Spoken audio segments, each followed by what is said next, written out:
Sanzatel here with the former unified super lightweight champion of the world and the former welterweight world champion, my man Danny Swift Garcia, fighting on the Canelo pay-per-view for the middleweight world title against Erislandy Lara.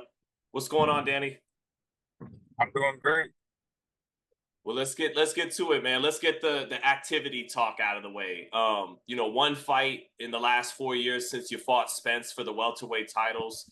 Why do you think that is, man? Why do you think the inactivity has been something you had to deal with? How have you dealt with the mental health you talked about after Benavidez during these layoffs? And why won't it affect you in this fight? You know, I've been inactive, but I always kept my head in the game. I'm always watching boxing. I always work out. I'm always giving advice to the young guys. I'm always being a mentor. So I feel like even sometimes when you're not active, as long as your head is in the game and you're following the sport, you're still kind of learning. You're still in it. You know what I mean? So as far as me being inactive, it wasn't my choice. Boxing, took a turn when Showtime stopped doing boxing. So basically, I just had to sit back and wait my turn, and that's really what it was. You know. You ever watch Rocky 3, Danny? Yeah, I watched. I watched. Yeah, which one? Yeah, I watched all the Rocky movies. I just don't know what happened in each one. The one with Clubber Lang, right? Yeah. There's there's a scene in the movie where Mickey's talking to Rocky, and he said, something happened to you that's not good for a fighter. You got civilized. Is there a time, because Rocky made that money? Is there a time the Philly Rican, the Latin Goonie, became a little civilized? And are you bringing that beast back out for this fight? No, I think with success, you have children.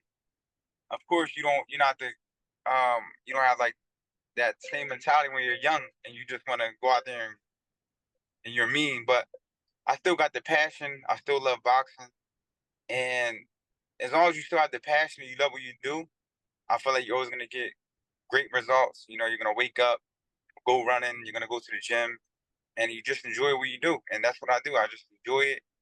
I'm enjoying, this last chapter of my boxing career, trying to make the best of it, trying to make history. And my legacy, that's what drives me. That's what makes me want to be great. And that's what's motivating me for this fight. You wanted this Lara fight. You kind of called it out. Do you see something in Lara? And is that part of why you wanted the fight too? No, I definitely feel like I could beat him. I know I could beat him. I feel like I could beat anybody if my mind is 100% and I'm physically ready. But I felt like it was an easy fight to get made. I want to be a three-division world champion, and I didn't want to wait around for years and politics get in the way of anything. He was with PBC, I'm with PBC, and I just said, who can I fight that nothing can stop politically? And it was Lara, and it could have been anybody at that moment, But he was the perfect person, at 160, who was the champion, and really nobody for him to fight either at 160. So who better than Danny Garcia? So I felt like the fight made a lot of sense. Just to get technical with the fight, you've always been a hell of a counterpuncher. How do you counterpunch against a guy who likes to slow the pace down? And your best shot's always been the left hook. He's mostly throwing long range shots. He loves that straight left hand. Can you get the hook off against a guy like that? Can you counterpunch against a guy who's trying to slow the pace down?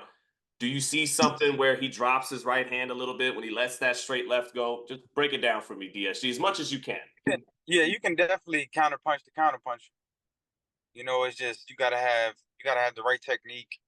You gotta know when to throw. You gotta when to bait him in. Sometimes you gotta put something out there to make him react. Then you could come back. So there's definitely ways that you can counter a guy who waits.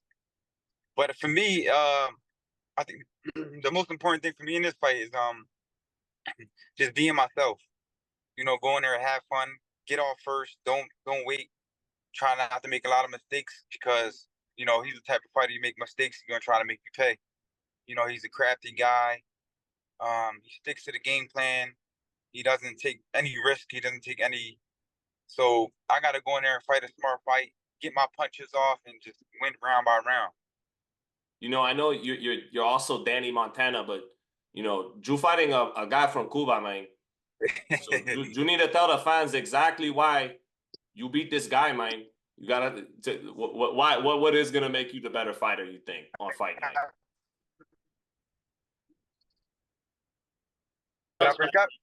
Hey, Danny, we didn't hear any of that answer. If you could please start that one over from the top. Yeah. All right, cool. Yeah, I say he's the Cuban, but I'm the real Tony Montana.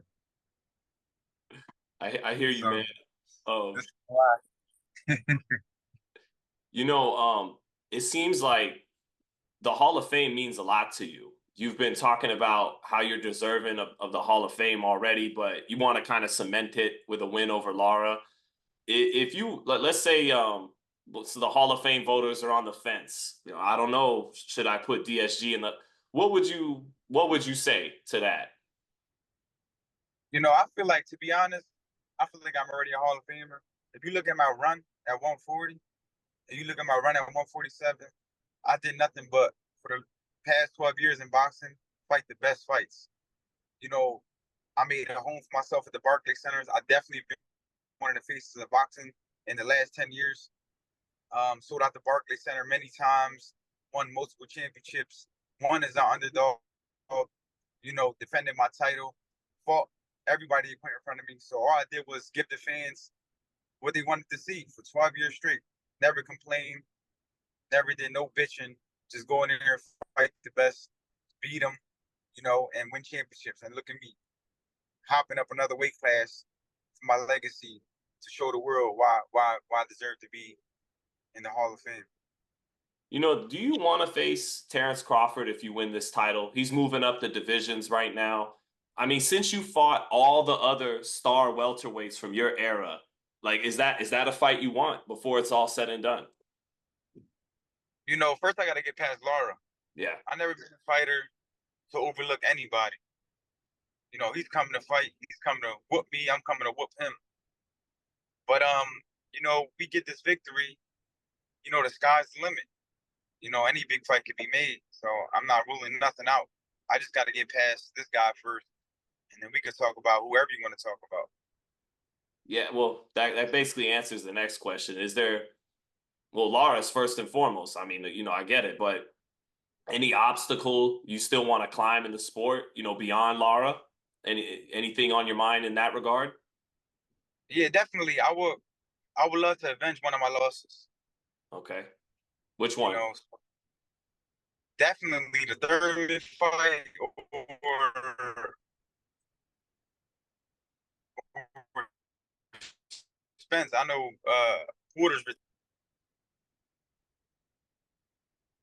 You know, me become the middleweight champion of the world and then come back to beat somebody who beat me. I think that's like even a better storybook ending. Well, yeah, I'll leave you on that note with speaking of those guys you fought, who do you feel like to this point has been the best fighter you shared the ring with in your career? In my career, Yeah. I mean, I feel like every fighter was great in their ways.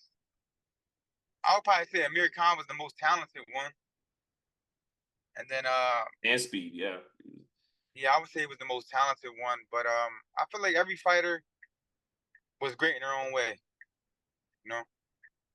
All right, man. Well, before you get out of here, yeah, thanks for your time, man. And you know, do you feel like even though Lara hasn't taken a lot of punishment, your youth, you know, you're kind of a young 36. You haven't taken a whole lot of punishment yourself. Do you feel like that is going to be a factor in winning this fight?